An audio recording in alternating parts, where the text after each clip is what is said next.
Glória a Deus, é bênção. Pastor, tem uma outra pergunta aqui,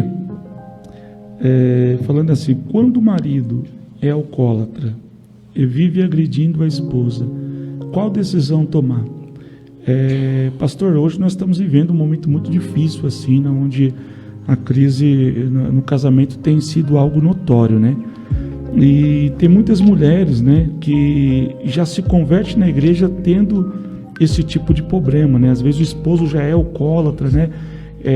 Talvez um dos fatores que levou essa mulher a se converter foi até a busca, né, pela restauração do casamento. E tem muitas que chegam na igreja, né, nesses estados, né? E às vezes essas agressões continuam por parte do marido que é alcoólatra, né? E a pergunta que as irmãs estão fazendo aqui, pastor, é a seguinte, né? Que decisão ela tomar mediante a um cenário desse? Então, essa resposta é muito complexa, porque ela é muito grande, na verdade, né? É evidente que não dá para a gente dar ela toda aqui. Porque no caso dos vícios, cada situação é uma situação em particular. Não dá para você colocar tudo na mesma resposta, né? Da última vez que falamos aqui, acho que a última pergunta falava sobre violência doméstica, né? E eu até inclusive falei sobre isso, falei que se a esposa está sendo agredida pelo marido, se há agressão física, é caso de polícia. Mas vamos entender nessa pergunta aí que o pastor está me fazendo hoje, que a gente não está falando exatamente de agressão física. Como eu disse, no caso de agressão física, a primeira atitude a se tomar é se preservar fisicamente, ou seja, tem que se afastar do agressor, se precisar tem que sim buscar o auxílio da polícia, porque aí está correndo riscos, né? Não é o caso. Mas quando o caso é de vício, né, principalmente com relação à bebida, e a agressão é uma agressão verbal, uma agressão não física, né, mas verbal, então a gente se preocupa que, primeiro, a pessoa ela suporte isso, né? Porque se você também não está aguentando, está abalando o seu psicológico, você precisa de ajuda da mesma forma. Mas se a agressão ela é física e motivada apenas pelo álcool e você consegue suportar isso, aí você tem que pensar em todos os outros fatores antes de tomar qualquer atitude de se afastar. Por quê, irmãos? Que fatores?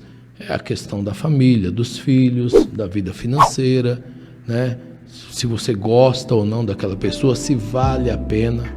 Como eu disse, é uma resposta complexa e o ideal é conversar com cada pessoa e examinar caso a caso. E aí, de novo, eu vou falar para vocês, aí entra o papel da igreja. A igreja como estratégia de Deus. A igreja não é só o lugar de culto, a igreja não é só o lugar onde eu vou, a igreja é o que eu sou.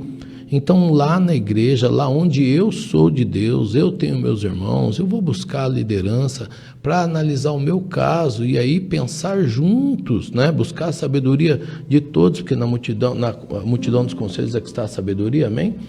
No conselho dos demais também, principalmente o líder, qual seria a melhor atitude para tomar naquela situação ali. De uma forma geral, eu vou analisar se eu gosto daquela pessoa, se não, a agressão não é demais para mim, se realmente não é uma agressão física, né? O que vai acontecer com a minha casa, com os meus filhos, se eu me afastar daquela pessoa.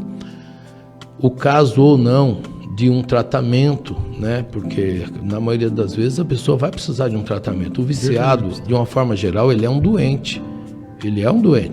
Principalmente os vícios químicos, né? Eles, então, comprovadamente são uma doença ou causam uma dependência. Então, o cara que tem vício em álcool, em drogas, sejam quais forem, ele precisa ir para um tratamento. Não dá para você ficar imaginando aqui que o cara vai simplesmente, um viciado de verdade, vai se libertar do dia para a noite de graça. Isso dificilmente vai acontecer. Normalmente essa pessoa ela é dependente, ela está pagando um preço por ter se envolvido com as drogas e ela vai precisar de uma descontaminação, de um tratamento real, de um tratamento sério, pesado, que infelizmente a maioria não está disposta a fazer. Então, esse caso, a esposa, se a agressão ela é suportável, se a pessoa não é constantemente agressora, se é uma pessoa que eventualmente bebe, faz alguma coisa, mas não te agride fisicamente, dá para viver com ela, você decidir viver, aí é com você, o problema é seu. Fora isso, procure uma orientação personalizada, ou seja, que alguém olhe o seu caso e analise junto com você e te ajude a decidir. Não fica querendo uma resposta generalista, né? Uma resposta que serve para todo mundo, porque isso aí é transformar a vida numa coisa muito fácil, e não é tão fácil assim, né? Então a irmã precisa se dedicar a resolver o problema pagando o preço certo. Por quê? Porque a vida que a pessoa está vivendo ao lado de alguém viciado, ela tem um custo muito alto. Não dá para a gente ficar imaginando que vai ser simples sair disso. Então, vá se sentar com alguém, de preferência o seu pastor, sente-se com ele e procure uma orientação pessoal. Mas agora eu digo para você, pastor, que não é exatamente o problema dessas pessoas, não é exatamente só o vício. Na maioria das vezes, os problemas eles demoram mais até para resolverem-se, porque a pessoa não quer se separar.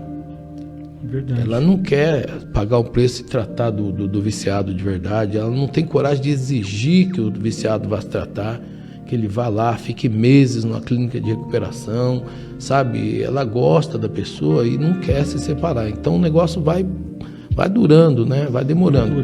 Então a irmã precisa, que está numa situação dessa, ela precisa levar a sério o problema, até porque o vício ele afeta todo mundo, não é só a mulher. Tem mulher que ela fica lá submetendo ao homem viciado um tempão na vida e os filhos crescendo naquele ambiente horroroso, com a cabeça tudo estragada. Quando eles viram adolescentes, que eles não querem saber de Jesus, que eles desviam, que eles começam a arrumar desculpa para fazer as bobagens que qualquer pecador quer fazer, a irmã fala, nossa, mas eu orei a vida inteira. Orou a vida inteira, mas fez errado a vida inteira também. Ou seja, você anulou a oração. Porque eu orar não me dá o direito de fazer nada errado. Não abre os caminhos para eu tomar atitudes erradas na minha vida. Eu orar é uma bênção, mas tem que acompanhar a minha vida ideal, uma vida ideal segundo a palavra, que aí sim a oração tem lugar na minha vida. Não adianta orar muito e fazer tudo errado, que é aquilo que um monte de crente faz. O cara passa noites e noites no monte orando, mas na vida pessoal dele toma 1000 atitudes erradas. No trabalho dele toma atitudes erradas. Na vida amorosa toma atitudes erradas. No círculo social onde ele vive, ele toma atitudes erradas, sabe? Então não aprende como viver direito, só aprendeu a orar. E aí quer vitória. Então faz assim, pega as suas orações que você faz a Deus, o que todo crente deveria fazer, e põe junto dessas orações atitudes devidas a um cristão, atitudes coerentes. Vai aprender com alguém. Para de falar eu sei e vai buscar. Como é que eu deveria estar vivendo minha vida? Deveria ser assim o meu relacionamento amoroso? Deveria ser assim a minha postura no trabalho? Porque o que tem de crente ruim de serviço, pastor, horroroso no emprego, sabe? Com a cabeça atrapalhada, que é mau funcionário. Então, começa a colocar atitudes ideais junto com as suas orações para você ver a sua vida deslanchar, para você ver as coisas começarem a dar certo para você. Porque Deus não entra em barca furada com você, meu amigo. Se você fizer tudo direitinho, Deus vai te abençoar. A vida conjugal, a mesma coisa. Se está vivendo com uma pessoa viciada, irmã, vá buscar o conselho ideal e siga o conselho, não siga o teu coração. Porque o teu coração não é bom para você nisso. Já foi o teu coração que te pôs do lado de uma pessoa muitas vezes equivocada. Então o ideal é que você busque o conselho e pratique esse conselho. Se você fizer isso, você vai começar a ter respostas mais favoráveis, viu? Na maioria dos casos, uma coisa bem mais agradável e até a solução do seu problema.